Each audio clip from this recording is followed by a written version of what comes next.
না হয়ে মৃত্যুবরণ করো না। একটা মুসলমানের কি কি প্রয়োজন? একটা মুসলমানের নামাজ প্রয়োজন, একটা মুসলমানের হজ প্রয়োজন, যাকাত প্রয়োজন, আমল প্রয়োজন। সবকিছু প্রয়োজন হওয়ার পরে কমপ্লিট আল্লাহর নবীর দুরূদ শরীফ প্রয়োজন, দুরূদ শরীফ পড়া দরকার। সুন্নতি লেবাস প্রয়োজন, সুন্নতি লেবাস পড়া দরকার। এই কমপ্লিটের নামই হচ্ছে মুসলমান। জোরে বলেন ঠিক কিনা? এই জন্য আল্লাহ রাব্বুল আলামিন বলেন, মুসলমান হইতে গেলে আল্লাহ বলেন এই মুসলমানের প্রথম দায়িত্ব হচ্ছে নামাজ কায়েম করা। জোরে বলেন কি করা? আল্লাহ রাব্বুল আলামিন পবিত্র কালামের ভিতরে একবার দুইবার তিনবার নয় 82 বার বলেছেন, আকিমুস সালাত ওয়া আতুজ যাকাত, নামাজ কায়েম করো, যাকাত প্রদান করো।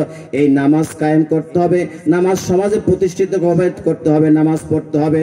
যে বান্দা দুনিয়ার ভিতরে নামাজি হবে ওই বান্দা আল মিফতাহুল জান্নাতিস সালাত, নামাজ হচ্ছে বেহেশতে যাবে। জোরে বলেন ঠিক কিনা? ও বন্ধুগণ আমার, আল্লাহ বলেন ইবাদতের জন্য সৃষ্টি করেছি মানুষ। এই ইবাদতের ভিতরে সর্বশ্রেষ্ঠ ইবাদত হচ্ছে নামাজ। যে বান্দা নামাজ পড়বে, নামাজ কায়েম করবে, ওই বান্দাকে আমার আল্লাহ 5টা পুরস্কার দিবে। জোরে বলেন কয়টা? আর জোরে বলেন কয়টা? এই 5টা পুরস্কার আমরা চাই কি চাই না? আমরা যারা নামাজি তারা পুরস্কার চাই, যারা বেনামাজি তাদের নামাজি দরকার নেই। নামাজি বলে না পুরস্কারে কি দরকার, ঠিক কিনা বলেন? আর বলে নামাজ পড়ে কি হয়েছে, নামাজ পড়ে কে কি করতে পারছে? জোরে বলেন না নাউজুবিল্লাহ। আর জোরে বলেন নাউজুবিল্লাহ। নামাজ ছাড়া কোন ব্যক্তি শান্তি পাইতে পারে না। নামাজ ছাড়া ঘরে শান্তি নাই, নামাজ ছাড়া সমাজে শান্তি নাই, নামাজ ছাড়া রাষ্ট্রে শান্তি নাই। নামাজ কায়েম করতে হবে। প্রত্যেকটা রাষ্ট্রের ভিতরে যদি নামাজ যদি কায়েম হয়ে যায়, নামাজ কায়েম হয়ে গেলে আপনার বাকি সব ফরজগুলা কায়েম হয়ে যাবে। জোরে বলেন ঠিক কিনা? নামাজে যদি গুরুত্ব না দেই, নামাজে যদি আপনি খুশি অনুযায়ী নামাজ না পড়ি, অন্তরের ভিতরে ময়লা পরিষ্কার হবে না। কেন? নামাজ পরিপূর্ণভাবে না হইলে আপনার কোন ইবাদতই আল্লাহর দরবারে কবুল হবে না, ঠিক কিনা? নামাজ পড়ার দরকার আসেনি? জোরে বলেন আসেনি? নামাজ পড়বো। আল্লাহর নবী বলেন, কোন বান্দা যদি 5 ওয়াক্ত নামাজ আদায় করে, আল্লাহ রাব্বুল আলামিনের বন্ধু নবী মুহাম্মদ রাসূলুল্লাহ সাল্লাল্লাহু আলাইহি ওয়াসাল্লাম বলেন, বান্দা 5 ওয়াক্ত নামাজ পড়লে 5টা পুরস্কার দেওয়া হবে। প্রথম পুরস্কার, বান্দা এই দুনিয়ার রিজিকের জন্য মানুষকে ঠকায় খায়, মানুষের প্রতি আক্রমণ করে, হাইজ্যাকার করে, ডাকাতি করে, চুরি করে, ডাকাতি করে, সবকিছু করে রিজিকের জন্য। বান্দা কোন বান্দা যদি 5 ওয়াক্ত নামাজ আদায় করে, 1 নাম্বারের পুরস্কার, বান্দা 50 বছর 150 বছর যত বছর বাঁচুক না কেন, 1 লোকমা খানা দুনিয়ার থাকতে বান্দার মৃত্যু হবে না। জোরে জোরে বলেন সুবহানাল্লাহ। তাইলে নামাজি বান্দার রিজিকের পেরেশানি দূর করে দেয়। জোরে বলেন ঠিক কিনা? নামাজটা যদি সঠিক হয়ে যায়, আপনার রিজিক বাড়ায় দিবেন কে? জোরে বলেন কে? নামাজ কার? জোরে বলেন নামাজ কার? নামাজ যেহেতু আল্লাহর এবং রিজিকও আল্লাহর, আল্লাহ বলছেন নামাজ পড়ার পরে, নামাজের পরে তোমরা রিজিকের জন্য দুনিয়াতে ছড়ায়া ছিটিয়ে যাও। তাইলে আমরা যদি নামাজ সঠিকভাবে পড়ি, 5 ওয়াক্ত নামাজ ইহতিমামের সাথে পড়ি, খুশু অনুযায়ী যদি নামাজ আদায় করি, 5 ওয়াক্ত নামাজ পড়লে বান্দা তুমি 150 বছর পর্যন্ত হায়াত পাও। কথার কথা আমার নবীজি বলেন, 1 লোকমা খানা দুনিয়া থাকতে তোমার মৃত্যু হবে না। চিৎকার দিয়ে বলেন সুবহানাল্লাহ। তাহলে নামাজ দরকার আসেনি? জোরে বলেন আসেনি? নামাজের দরকার আছে। আল্লাহর নবী বলেন 2 নাম্বার পুরস্কার, যে বান্দা সঠিকভাবে নামাজ 5 ওয়াক্ত আদায় করলো, 2 নাম্বার পুরস্কার, বান্দার মৃত্যুটা হবে ইমানদারের মৃত্যু। জোরে বলেন সুবহানাল্লাহ। কিসের মৃত্যু? আমরা মৃত্যুবরণ করব কিনা? কুল্লু নাফসিন যায়কাতুল মউত, প্রত্যেক প্রাণী মরণশীল, আমরা কিন্তু মরণশীল। আল্লাহ রাব্বুল আলামিন দুনিয়াতে আমাদেরকে পাঠাইছেন, মরণ নামে এই শব্দটা দিয়ে পাঠাইছেন। দুনিয়াতে পাঠানোর পরে আমাদেরকে যে আল্লাহ দরবারে ফিরে যাইতে হবে, মৃত্যুবরণ করতে হবে। ইন্না লিল্লাহি ওয়া ইন্না ইলাইহি রাজিউন। জোরে বলেন ঠিক কিনা? আল্লাহর নবী বলেন, এই বান্দা মৃত্যুবরণ করবে, মৃত্যুটা দুই প্রকার। কয় প্রকার? ও বাবা জবাব দিবেন, কয় প্রকার? দুই প্রকার। একটা হচ্ছে ইমানদারের মৃত্যু, আর একটা হচ্ছে বদকারের মৃত্যু। আমার দয়াল নবীজি বলেন, যে বান্দা 5 ওয়াক্ত নামাজ জামাতের সাথে সঠিকভাবে আদায় করলো, বান্দা 2 নাম্বার পুরস্কার, বান্দা ইমানের সাথে মৃত্যুবরণ করবে। ওই ইমানের সাথে মৃত্যুবরণ করারটা হচ্ছে অনেকগুলা পরিচয় আছে। বান্দা মায়ের কোলে দুধ খাইতে খাইতে আজরাইল সালাম মৃত্যুবরণ করাইবে, ওই বান্দা টের পাবে না। যেরকম সুবহানাল্লাহ। নেককার বান্দার মৃত্যু কিরকম? ছোট নিষ্পাপ মাসুম বাচ্চা মায়ের কোলে দুধ খাইতে খাইতে যেমনি ভাবে ঘুমায় যায়, বাচ্চারা টের পায় না। আল্লাহর নবী বলেন, যে বান্দা 5 ওয়াক্ত নামাজ আদায় করলো, ওই বান্দা দ্বিতীয় পুরস্কার হচ্ছে মৃত্যুর সময় ইমানের সাথে মৃত্যু নসিব হবে। যেরকম সুবহানাল্লাহ। আমরা ইমানের সাথে মৃত্যুবরণ হোক আমরা চাই কি চাই না? জোরে বলেন, চাই কি চাই না? কি নামাজ পইরা নাকি নামাজ ছাইরা? নামাজ পইরা। এখন ইমানদারের সাথে যে মৃত্যু বুঝবেন কেমনে? আসেনি? ইমানদারের সাথে যে মৃত্যু হবে আপনারা বুঝবেন কেমনে? আল্লাহর নবী কয়েকটা আলামত দেখায় দিয়েছেন। বান্দা যখন মৃত্যুবরণ করবে দেখবেন, যখন উত্তরিতান করে শুয়ে যায়, মৃত্যুর সময় হয়ে যায়, বান্দার কপাল, বান্দা অথবা বান্দি তার কপালটা ঘামবে, বুঝতে হবে এই বান্দা বা বান্দির মৃত্যুটা ইমানের সাথে হচ্ছে। যেরকম সুবহানাল্লাহ।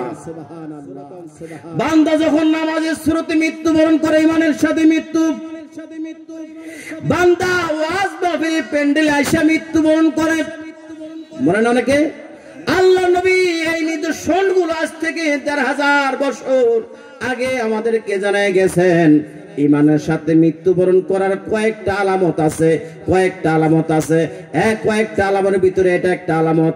বান্দা ওয়াজ মাহফিলে আসার পরে মৃত্যুবরণ করেছে, বাড়ির থেকে রওনা দিয়েছেন, ওয়াজ মাহফিলে যাওয়া পর্যন্ত আপনি আল্লাহর হেফাজতে থাকলেন। কোন বান্দা যদি এই মুহূর্তে মৃত্যুবরণ করে, আমার দয়াল নবীজি নূরের নবী হায়াতুন নবী আজ থেকে 1000 বছর আগে বলে গেছেন, এই বান্দা ইমানের সাথে মৃত্যুবরণ করছেন। জোরে বলেন সুবহানাল্লাহ।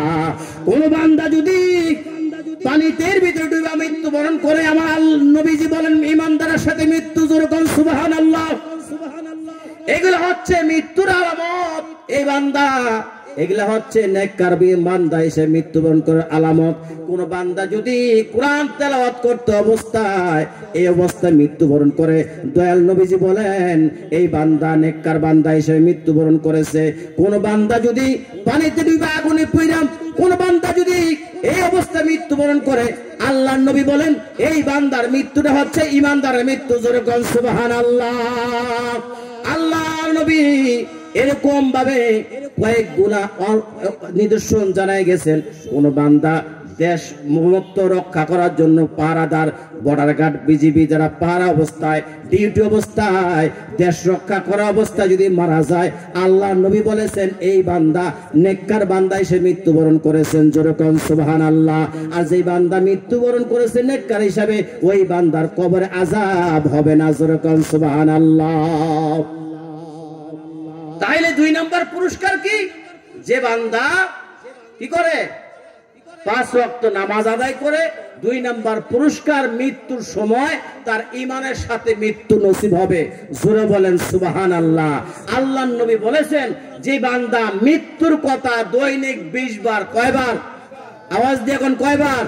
দৈনিক 20 বার মৃত্যুর কথা স্মরণ করে, ওই বান্দার মৃত্যুর সময় ইমানের সাথে মৃত্যু হবে। জোরে বলেন সুবহানাল্লাহ। এখন আমাদের ইমানের সাথে মৃত্যু হোক আমরা চাই কি চাই না?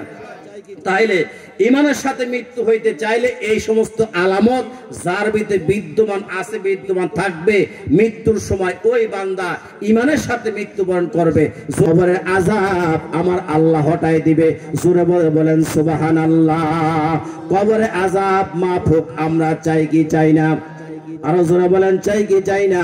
তাইলে 5 ওয়াক্ত নামাজ পড়লে 3 নাম্বার পুরস্কার, কবরে আযাব আমাদের আল্লাহ তাআলা দূর করে দিবেন।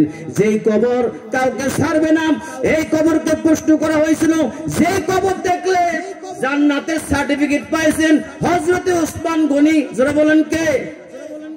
জোরে বলেন কে? খলিফাতুল মুসলিমিন উসমান গনি জান্নাতের সার্টিফিকেট পাওয়ার পরেও কবর দেখলে শুধুমাত্র কান্নাকাটি করতেন, কানতে কানতে দাড়িগুলা ভিজা ফেলাইতেন, বুক ভিজা ফেলাইতেন। সাহাবীরা প্রশ্ন করে, ও খলিফাতুল মুসলিমিন, আপনি তো জান্নাতের সার্টিফিকেট আল্লাহ রাসূল আপনাকে দিয়েছেন, তারপরে আপনি কবর দেখলে এত কেন কান্নাকাটি করেন? ওসমান গনি বলতেছেন, ওসমান গনি বলতে, ও সাহাবারা, আল্লাহর বান্দা, এই কবরে যে ব্যক্তি আটকা পড়ে যায় ওই ব্যক্তির বাঁচার কোনো উপায় নাই। এই জন্য কবর থেকে যে ব্যক্তি পরিত্রাণ পায় তার বাকি ঘাটি গুলা সেই বান্দা উত্তীর্ণ হতে পারবে, জয়ী হতে পারবে, পার হতে পারবে। জোরে বলেন সুবহানাল্লাহ। যেই কবরের ভিতরে ফাতেমা রাদিয়াল্লাহু তাআলা আনহাকে যখন ওফাত করছেন, ওফাত করার পরে রাতের আধারে যখন ফাতেমা রাদিয়াল্লাহু আনহাকে কবরে দেওয়া হলো, দেওয়ার পরে কবরকে বলছেন, এই কবর, তুমি কবরের ভিতরে কাকে রাখছে তুমি জানোনি? এই ব্যক্তি, এই মহিলা হচ্ছে ওই ব্যক্তি, জান্নাতি মহিলাদের সর্দার হবে মা ফাতেমা। এই কবরের ভিতরে তোমাকে রাখলাম, খবরদার খবরদার তুমি কোনো বেয়াদবি করো না ফাতেমার শানে। জোরে বলেন আল্লাহু আকবার। তারপরে বলতেছেন, এ কবর, তুমি জানোনি তুমি কবরের ভিতরে কাকে রাখছি? যে জান্নাতের ভিতরে যুবকদের সর্দার হবে ইমাম হাসান হুসাইন, এই ইমাম হাসান হুসাইনের মাকে তুমি কবরের ভিতরে রাখছি, খবরদার খবরদার কবর তুমি কোনো বেয়াদবি করিও না। কবর থেকে কোনো আওয়াজ নাই। তারপরে বলতেন, এ কবর, তোমার ভিতরে কাকে রাখছি তুমি জানোনি? শেরে খোদা হযরতে আলী, যে আলী স্ত্রী তুমি কবরের ভিতরে রাখছি, খবরদার কবর তুমি কোনো বেয়াদবি করবা না। কবর থেকে কোনো আওয়াজ আসে না। হে কবর, তুমি কি জানোনি তুমি কবরের ভিতরে কাকে রাখছি? যিনি হচ্ছেন সাইয়্যিদুল মুরসালিন, যিনি হচ্ছেন খাতামুন নবীন, যিনি হচ্ছেন নূরুন নবী, হায়াতুন নবী, জিন্দা নবী, নবী মুহাম্মদ রাসূলুল্লাহ সাল্লাল্লাহু আলাইহি ওয়াসাল্লামের মেয়েকে কবরের ভিতরে রাখছি, খবরদার কবর তুমি বেয়াদবি করো না। কবর থেকে আওয়াজ আসে, আমি নবীর মেয়ে ফাতেমা চিনি না, আমি নবীর মেয়ে, আমি হাসান হোসেনের মাকে চিনি না, জান্নাতি মহিলা সর্দার চিনি না, আমি কবর শুধুমাত্র চিনি আমল, আমল, আমল। জোরে বলেন সুবহানাল্লাহ। তাইলে কবর কাউকে চিনে? কবর আওয়ামী লীগ করেন, বিএনপি করেন, কাউকে চিনবে না, কোন নেতাকে চিনবে না। আপনি আওয়ামী লীগের বড় লিডার কবর চিনবে না, আপনি বিএনপি বড় লিডার চিনবে না, জামাতের বড় লিডার চিনবে না, আপনি খতিব চিনবে না, আপনি মুয়াজ্জিন চিনবে না, আপনি মুহাদ্দিস চিনবে না, আপনি মুফতি চিনবে না। কবর শুধুমাত্র চিনবে আমল, আমল, আমল। জোরে বলেন ঠিক কিনা? সেই আমল করতে রাজি আছি তো ইনশাআল্লাহ?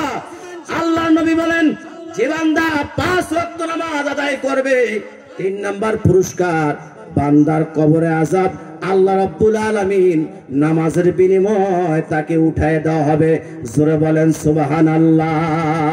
4 নাম্বার পুরস্কার, যে বান্দা 5 ওয়াক্ত নামাজ সঠিকভাবে আদায় করবে, 30,000 বছরের ফুলসিরাতের পুল, আপনি আমি মুফতি মাওলা মুহাদ্দিস যা কিছু আলেন না কেন, সমস্ত ব্যক্তিরা এই ফুলসিরাতের ঘাটি পার হইতে হবে।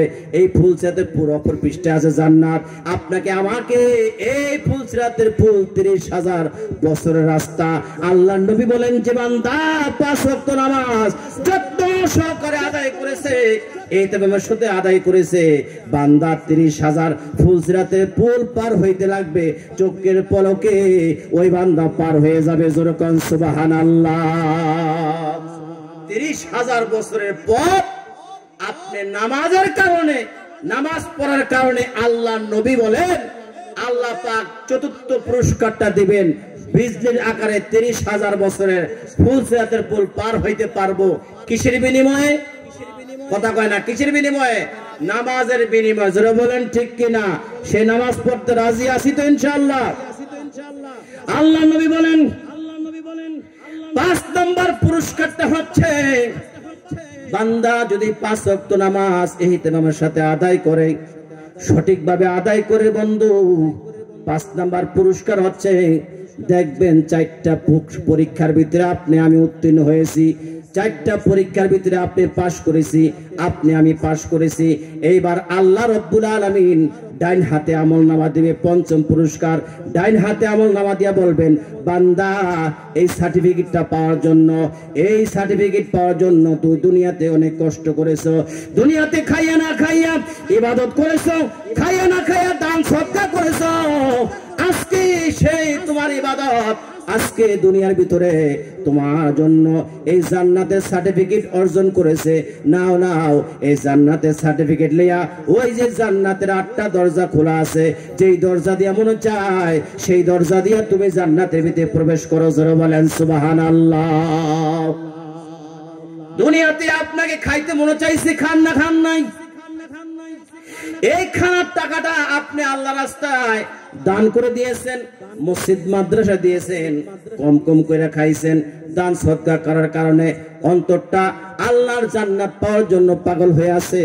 আল্লাহ রাব্বুল আলামিন বলে, বান্দারে দুনিয়াতে তুমি কষ্ট করে জীবন যাপন করেছো, দুনিয়াতে কষ্ট করে চলছো, তুমি ভালো খানা খাও নাই, তুমি ভালো খানা না খাওয়ার কারণে আমি আল্লাহ তাআলা জান্নাতের ভিতরে তোমার কত রকমের নাজ নিয়ামতের খানা আমি আল্লাহ তৈরি করে রাখছি। জোরে বলেন সুবহানাল্লাহ।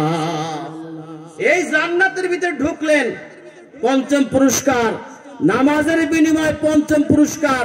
আল্লাহ পাক জান্নাতের সার্টিফিকেট দিবেন, জান্নাতে যাইবেন। দুনিয়াতে কষ্টের বিনিময়ে জান্নাত পাইলেন, আমলের বিনিময়ে জান্নাত পাইলেন। এখন এই জান্নাতের ভিতরে যে যাইবেন, একটা কালা লোক একটা বুড়া লোক জান্নাতে যাইবে না। উপায় কি থাকো আসেনি? একটা সাদা দাড়িওয়ালা লোক, একটা কালা লোক, একটা ব্যক্তিও জান্নাতে যাইবে না। তার উপায় কি? হুজুর, ব্যবস্থা তো অবশ্যই আছে। আল্লাহ নবী যখন জান্নাতের, যখন আল্লাহ পাক অর্ডার করেন প্রত্যেকটা ব্যক্তিকে 100 বছর 150 বছর হোক না কেন, প্রত্যেকটা জান্নাতীকে 25 থেকে 30 বছরের বয়সে কইরা তারপরে জান্নাতে দিবেন। জোরে বলেন না সুবহানাল্লাহ। আল্লাহ নবী বলেন, এই জান্নাতের ভিতরে আপনি খানা খাইবেন, একটা ফল, একটা আঙ্গুর ফল কামড় দিয়ে খাইছেন, এই একটা আঙ্গুর ফলের ভিতরে আপনি 70টা আঙ্গুর ফলের স্বাদ উপভোগ করতে পারবেন। জোরে বলেন না সুবহানাল্লাহ। একটা পেয়ারা খাইছেন, আল্লাহ নবী বলেন জান্নাতের ভিতরে একটা পেয়ারা থেকে 70 রকমের পেয়ারা স্বাদ অনুভব করতে পারবেন। জোরে বলেন সুবহানাল্লাহ। এটা হচ্ছে জান্নাতি পুরস্কার, জান্নাতি ব্যক্তির আলামত, জান্নাতি ব্যক্তির এটা হচ্ছে পুরস্কার খাওয়া। এখন জান্নাতের ভিতরে যে খাইলেন, হুজুর জান্নাতের ভিতরে এত খানা খাইলাম, এত খাবার খাইলাম, দুনিয়ার তো খানা খাইলে পায়খানা পেশার ব্যাগ হয়। এখন জান্নাতের ভিতরে উপায় কি? জান্নাত তো পবিত্র জায়গা, ঠিক কিনা বলেন? জান্নাত পবিত্র জায়গা, ওই জায়গায় পায়খানা পেশাবের কোন রাস্তা নাই। আপনি যত রকমের খানা খান না কেন, এই খানা খাওয়ার পরে আপনি একটা ঢেক দিবেন, ঢেক দেওয়ার সাথে সাথে সমস্ত খানা হজম হয়ে যাবে, শরীর দিয়ে ঘাম বাইর হবে, সমস্ত খানা আপনার হজম হয়ে যাবে। সকলে বলেন আলহামদুলিল্লাহ। তাইলে আল্লাহ নবী বলেছেন, কোন বান্দা যদি 5 ওয়াক্ত নামাজ সঠিকভাবে আদায় করে 5টা পুরস্কার দেবে। যারা বলেন ঠিক কিনা? এবং দয়াল নবী যে বলতেছেন, এই যে পুরস্কারটা দিবে ইবাদতের বিনিময়ে। যারা বলেন ঠিক কিনা? এখন এই ইবাদত করতে হলে নামাজের দরকার, ওযু গোসলের দরকার, আমলের দরকার, কোরআন তেলাওয়াত দরকার, এবং কি ইবাদত করার দরকার। আপনি যদি কোরআন তেলাওয়াত করেন, আপনার কোরআন তেলাওয়াত শিখে আপনার সন্তান শিখবে, আপনার ঘরে পরিবার শিখবে। যারা বলেন ঠিক কিনা? এই কোরআন যদি তেলাওয়াত করেন, কোরআন একদিন আপনাকে আমাকে শাফায়াত করে আল্লাহ জান্নাতে নিয়ে যাবেন। যারা বলেন ঠিক কিনা? আল্লাহ নবী বলেন, পৃথিবী যখন ইসরাফিল আলাইহিস সালাম ফুৎকার দিবেন, এই পৃথিবী তুলার মতো উঠতে থাকবে, মসজিদ মাদ্রাসা কোরআন গুলো অক্ষত অবস্থায় থাকবে। কোরআন কি বলে, এই কোরআন তুমি কেন ধ্বংস হও না? আল্লাহ নবী বলেন, কোরআন ধ্বংস হবে না, কোরআন ধ্বংস হবে না। বলবেন যে আমি কোরআন দুনিয়ার ভিতরে যারা তেলাওয়াত করছে, মুহাব্বত করছে, ভালোবাসছে, এই ভালোবাসার কারণে, তেলাওয়াত করার কারণে আমি কোরআন তাদেরকে নিয়ে জান্নাতে যাইব। জোরে কোন সুবহানাল্লাহ। আজান চলতেছে, যাই হোক, যাই কিছু কয়েকটা আমলের কথা বলছি, আল্লাহ পাক যেন আমি সহকারে আপনাদের সকল ব্যক্তিদেরকে আমল করার তৌফিক দান করুন, সকল বলেন আমিন। এই মাহফিল জান্নাতের উসিলা, যারা বলেন কিসের উসিলা? নাজাতের উসিলা, জান্নাতের উসিলা। আল্লাহ পাক যেন আমাদের সকলকে এই মাহফিল জান্নাতের উসিলা হিসেবে কবুল করুন, সকল বলেন আমিন। যারা আজকে মাহফিল আয়োজন করেছে আল্লাহ পাক যেন সকলকে